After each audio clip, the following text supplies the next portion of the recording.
खूब बढ़िया से जूता मोजा पहनलियो, अब कंधा में टंगलियो बैग और चल दिलियो स्कूल। काहे कि 9:30 के पहले पहुंचना को, ऑनलाइन हजरिया के फेरा को।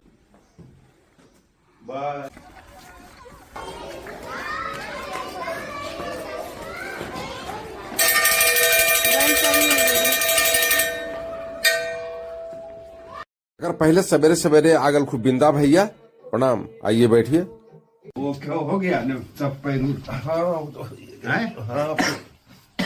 चक रहा है, सूजन थोड़ा अब लगता है यारी। हाँ बोल रहे 15 दिन तक रहेगा, 20 दिन तक ही पट्टी खोलने के बाद। हाँ दर्द भी रहेगा धीरे धीरे। और क्या उपचार बोला? कुछ नहीं न, बस कुछ नहीं, खाली कैल्शियम खाते रहिए।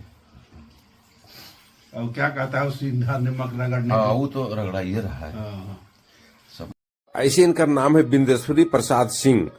बोकारो स्टील सिटी से रिटायर होके गांव में ही रह रखिया। गांव के मिट्टी इनका शहर से गांव की ओर खींच ले के, बहुत अच्छा है बात है गांव में रहना।